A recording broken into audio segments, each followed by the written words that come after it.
ఛత్తీస్గఢ్ మరోసారి కాల్పులతో దద్దరిల్లింది.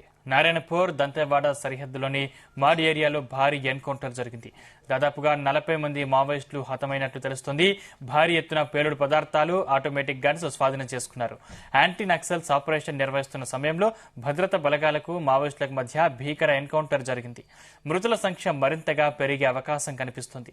ఎన్కౌంటర్ ఆ రాష్ట్ర ముఖ్యమంత్రికి ప్రకటన చేస్తూ ఇప్పటి వరకు 40 మంది మావోయిస్టులు మృతి చెందినట్లు వెల్లడించారు.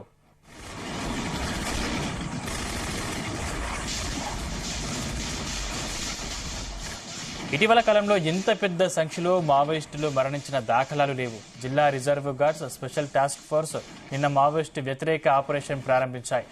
ఇప్పటికీ కాల్పులు జరుగుతూనే ఉన్నట్లు సమాచారం. AK-47 రైఫిళ్లతో సహా అటాల్ట్ రైఫిళ్లు, ఇతర ఆయుధాలను పోలీసులు స్వాధీనం చేసుకున్నారు. పెద్ద ఎత్తున మావోయిస్టులు ఉన్నారనే ఇంటెలిజెన్స్ నివేదిక ఆధారంగా ఓర్చా బర్సూర్ పోలీస్ స్టేషన్ పరిధిలోని గోవేల్, నెందూరు, తల్లుడి గ్రామాల్లో జాయింట్ ఆపరేషన్ ప్రారంభించారు. అటవీ ప్రాంతంలోకి పారిపోయిన మావోల కోసం భద్రతా బలగాలు గాలిస్తున్నట్లు సమాచారం.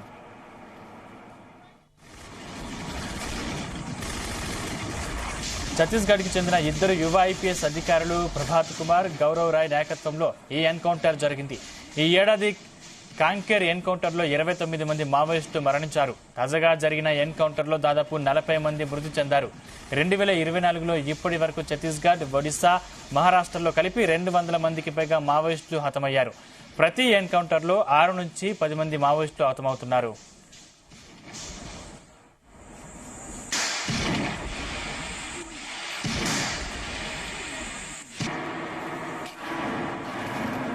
ఇదే అంశానికి సంబంధించిన మరింత పూర్తి సమాచారం మా ప్రతినిధి తిరుపతి అందిస్తారు. Tirupati, good morning Sandeep. ఏదైతే తెలంగాణ ఛత్తీస్గఢ్ సరిహద్దు అడవుల్లో అయితే రక్తపు టేర్లు పారుతున్నాయని చెప్పాలి. ఇటు మావోయిస్టులకు పోలీసుల మధ్య నువ్వా నేనా అనే సవాలు కూడా కొనసాగుతున్న పరిస్థితి ఉంది. వరుస ఎన్కౌంటర్లతో అయితే నిషేధిత మావోయిస్టుకు పార్టీకి తీవ్ర నష్టం వాటిల్లిందని చెప్పాలి. తెలంగాణ సరిహద్దు ప్రాంతమైనటువంటి ఛత్తీస్గఢ్ దంతెవాడ, నారాయణపూర్ సరిహద్దు అడవి ప్రాంతంలో అయితే సుమారు నిన్న ఉదయం నుంచి కూడా 100 మందికి పైగా సమావేశారన్న పక్కా సమాచారం అయితే నిన్న ఉదయం నుంచి కూడా CRPF, ఇటు DRG బలగాలు కూడా కూంబింగ్ నిర్వహిస్తున్నారు. కూంబింగ్ నిర్వహించే క్రమంలో అయితే భద్రతా బలగాలకు చూసినటువంటి మావోయిస్టులు కాల్పులు దిగారు. దీంతో భద్రతా బలగాలు సైతం కూడా మావోయిస్టులపై ఎదురు కాల్పులు దిగడంతో అయితే తీవ్ర నష్టం వాటిల్లింది మావోయిస్టు పార్టీకి. నిన్న మధ్యాహ్నం 1 గంట నుంచి కూడా రాత్రి వరకు జరిగినటువంటి కాల్పుల్లో దాదాపు 40 మంది మావోయిస్టులు కూడా మృతి చెందిన పరిస్థితి అయితే అక్కడ ఉన్నటువంటి ఏదైతే కాల్పుల అనంతరం మృతదేహాలను కూడా స్వాధీనం చేసుకున్నట్లు కూడా తెలుస్తుంది. మృతి చెందినటువంటి మృతదేహాల్లో కూడా దాదాపు